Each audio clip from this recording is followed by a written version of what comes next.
Hey there, Dr. Karen. I'm trying a new video setup. I'm in my wonderful pyramid today, and I just recorded a video for you that apparently didn't record, so we're going to do it again. So this video is a series of videos that I'm calling Coronavirus Pandemic, How to Stay Healthy, Happy, and More Harmonious. And in this video, we are going to share with you some practical holistic health advice as well as some metaphysical and spiritual advice. So for each of these videos that I'm doing, I'm kind of doing half-half, like half practical, you know, and then half more kind of things to think about, introspective or testing, or some of the metaphysical things that I share with my students and my clients. So let's start with the physical. And by the way, if you're watching this video or someone has shared it with you, and if you happen to be one of the folks that is not into holistic healing, thinks it's a bunch of brouhaha and woo-woo stuff, then this video is not for you, right? So you can stop watching it right now.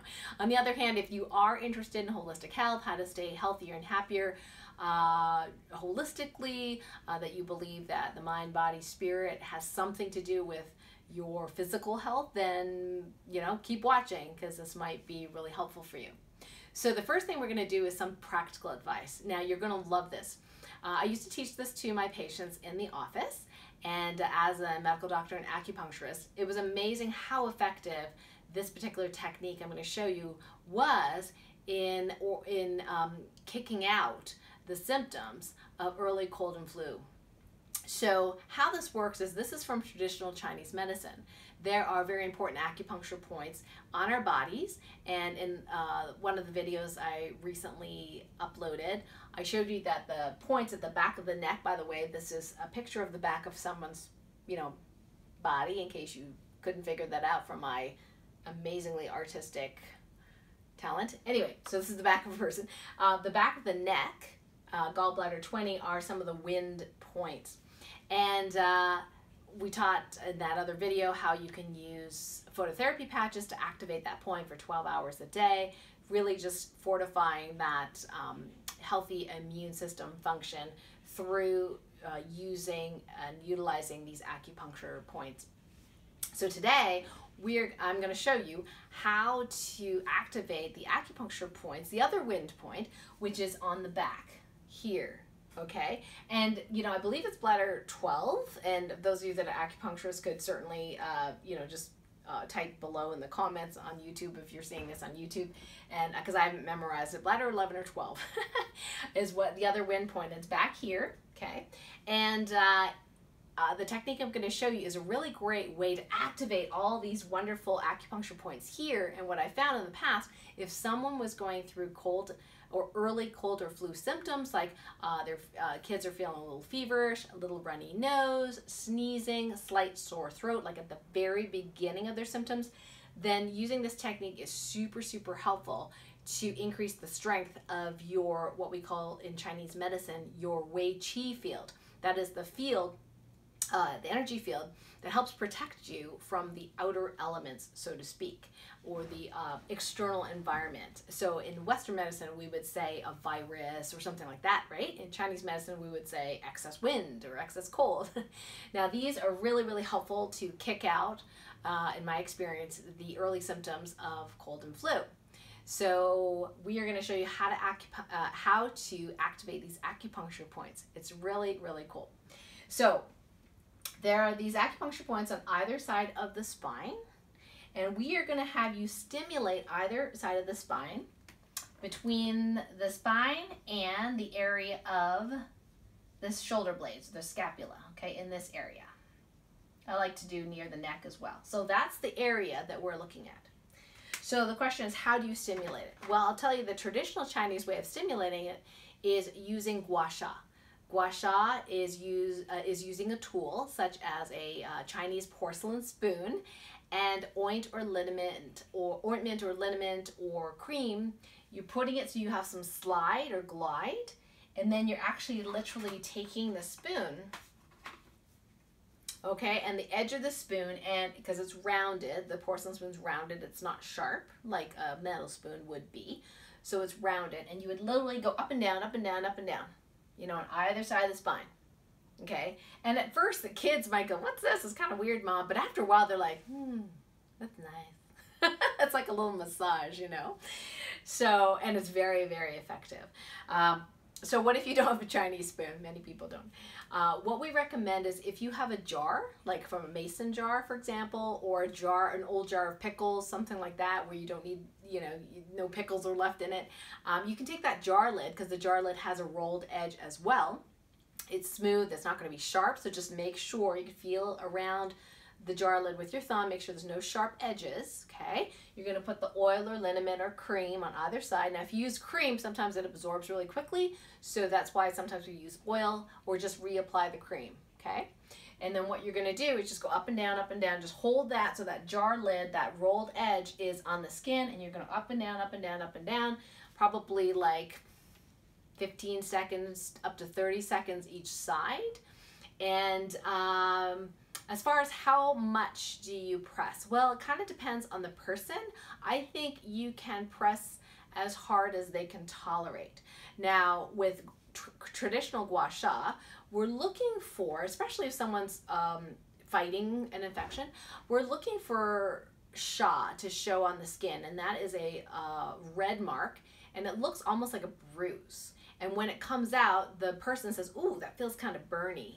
Even though you have oil and they, oh, is there enough oil? You know, that burning is the Sha coming up, is almost like a detox. So it's not dangerous, it's actually a good thing. What you may want to do is just warn other family members and or your doctor, in case you're going to the doctor, that the red marks was not abuse, okay? This was Gua Sha, and this, you could look it up on the internet and, you know, print pictures, whatever. But anyway, so just so you know, if someone is fighting something, they may get those red marks. It's not a big deal. It usually completely goes away in 7 days. It's not a bruise. It's not a bruise. And the interesting thing is, when the areas are fairly normal and functioning normally, you may not get Sha, unless someone's super elderly, okay, and then they don't have enough blood flow and therefore the Sha doesn't show. But for most people, if you don't get Sha, that's okay. You know, you've stimulated those points. So what if you don't have a jar lid at home? What if you don't have a porcelain spoon at home? What do you do? Well, you can use anything to stimulate the back. Some people have used old credit cards. I mean, something. Now, what I've done in the past, especially when there's no, it's, you know, you're somewhere, you're not home, you don't have access to cream, you've got a little kid with the first sniffle, you know, what do you do? Well, this is what you do. You can actually, right over the skin, you can actually rub with your hand right over the skin. Now what I do is use this part of my hand because it's smooth, okay, and we'll pretend this is someone's back, like a child's back. What you do is you go up and down fairly vigorously, so you're getting heat. You feel the heat between the two parts of you, okay? So heat, heat, heat, heat, heat, and then rub it for about 15 seconds, 20 seconds, 30 seconds each side. Most children will actually find this quite pleasant. Adults, you may have to, you know, go a little bigger, right? Because they're a bigger person, so you have to go up and down a little bit more, and to create that friction, that heat, and that will activate those acupuncture points in that area. So that's the quickie way of doing it without cream or without a tool. And I actually did this for someone in Los Angeles. I was a part of a photo shoot. Yeah, that's what we do in LA. We do photo shoots. Anyway, I thought it'd be fun. So the only thing was, we were up all night, and some of us were doing singles, figure skating, and they were taking pictures. Other people were doing pairs, and they were taking pictures. Well, one of the pairs skaters, she was actually quite ill. She had flu symptoms. She had a high fever, and yet here we were, no sleep, all night long, just waiting for our turn to get the photos done. But she didn't want to give up the opportunity. We were getting paid, you know, I mean, where were they going to find somebody last minute to replace her? So she looked pretty sick, and I said, I can help you if you don't mind me rubbing your skin. And she's like, oh, that was by far a long time ago, before, you know, coronavirus, right? So she says, sure, I'll do anything. I feel horrible. So we went into another room, and I literally just had her lift up her shirt. Okay, and I did this procedure, just rubbed on either side of her spine for a minute, something like that, not even, and that was it. And I talked to her later. She said she got through the photo shoot okay, and by the next day it was like, you know, the fever broke. She felt so much better. She had so much more energy, and she never actually developed the full flu symptoms. So this is super awesome, especially if you have little kids or little grandkids, assuming you have permission. Then you can do this the minute they look like they're coming down with something, because sometimes that'll just kick it right out. It's a wonderful ancient Chinese medicine technique. There are other cultures that also do this as well. Just keep in mind that if you get the red marks, okay, you just want to warn whoever might be concerned that you didn't abuse the kid, you know, that this is part of, you know, a Chinese medicine technique called Gua Sha, and that is to help detoxify the body and help, you know, help them feel better. So that is the practical thing I want to share with you today.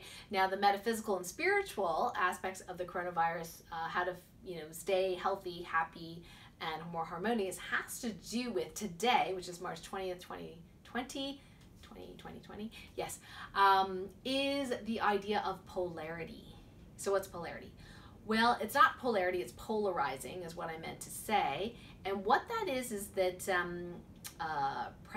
U.S. President Trump has come under fire for calling the coronavirus the Chinese virus. Now, some of you, even as I say this, may also feel in your body, in your emotions, like, oh, I don't like that, you know? So the criticism has to do with this will increase racism because the president's saying it. And yeah, I mean, you know what? It's not that people would become racist, right? If they're racist, they're already racist. It's just that when something polarizing is like that, it really starts to separate the people that really feel the same way. Now, Donald Trump probably did not mean it as a racist remark, but some of his followers may take it as a racist remark and go, oh my gosh, I can be racist now, you know? And then there's the other camp who resist and are angry that Donald Trump is saying things like that, the Chinese virus. Now, is it intuitive or considerate if it was an unconscious act that he said that? Probably not smart, unless he wanted to polarize, you know, the people, which is possible. So either way, it doesn't matter, because when we have this challenge, this polarization challenge, and people end up on either side, the pro side, the against side, we know that this is not in alignment with our highest vibration when we are polarized in that way.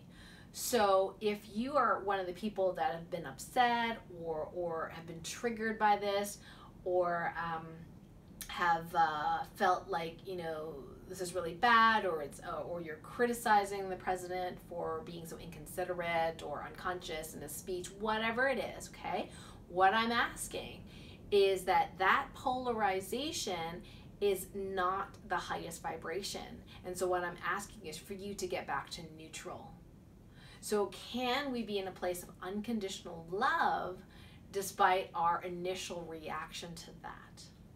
So I know friends and family members and well-meaning people that aren't necessarily Chinese, you know, have said, hey, have you seen this? This is not a good thing, right? And for me, it's like, oh, I can do a video about this. Thanks for the topic, right? That's how I see it. I don't see it as a personal affront to me. I don't see it as a personal affront to the Chinese people. Could it been handled better? I suppose. But on the other hand, it may very well be a challenge. It may very well be that the universe has put this in our path as a challenge to see if we will fall into the drama of polarization. And I'm here to say, no, it's not necessary. That if we can just see it as, okay, I can see this polarizing people, right? And do your own inner healing around that. If you're feeling a reaction, you can go ahead and do EFT or tapping. You can just tap your heart to release the energy and that reactivity. If you know Topican healing, my healing modality, you can ask how much you're in resistance of this, and you can also do healing related to your resistance, your polarization, your opinions, your ability not to be in unconditional love related to this incident, right? There's all these questions you could ask in Topican healing. And for everyone else, I would say just monitor your reactions. Because if you have a reaction, it's totally okay, you're human, right? I have reactions too. If you have a reaction, the quicker you can get back to neutrality, the quicker you can get back to a place of unconditional love. You notice that it's there, but you come back to that vibration, the better it will be for all of us, because you're going to be setting up and reinforcing positive blueprints that other people can tap into. And if you're like, well, gee, I don't know how to muscle test, I don't know how to tap, fine. You can do stillness. And in that stillness, whatever reaction you're having will tend to resolve on its own without you having to do anything. So how do you get to stillness? Well, my technique I really love because it's super easy for me. It's called STOM, Stillness Through Observing Internal Movement. And I actually do it on the fly. So while I'm washing dishes, while I'm doing healing for other people, and when I remember, even when I'm watching TV. And usually, you know, supernatural movies, because I really enjoy those. So to get into that place, you just rub your hands really, really fast. This is just for the beginners. And then you close your eyes and feel the energy pulsing in your hands and wherever it travels, and just notice the energy flowing in your body. And as you're focused on it, when you're noticing these things, then you can actually quiet your mind. Not because you tell your mind to shut up, but because you were so focused on the feeling inside your body that your mind starts to still, and any negative emotions that come up, you can actually feel where that is in your body as well, and oftentimes that'll move. Emotion is energy in motion, so you actually allow that energy to move through and not get stuck in your energy body. So that's the tips for today. Practical tip here, where you're just rubbing these points, right? And heating those up and activating those acupuncture points to help bolster your Wei Chi Field, which is the Chinese version of the immune system. And then the other, which is just noticing polarization and choosing to stay neutral or come back to neutral as soon as you can. So I hope this is helpful. If you really enjoy this, please let me know and comment below the video. Anything that you have any tips yourself about handling polarization, would love to hear from you as well. And if you really enjoyed this video, I think it'd be helpful for those that you love or the friends of yours that are like-minded, please do share with them as well. Thanks so much, and we'll talk to you next time.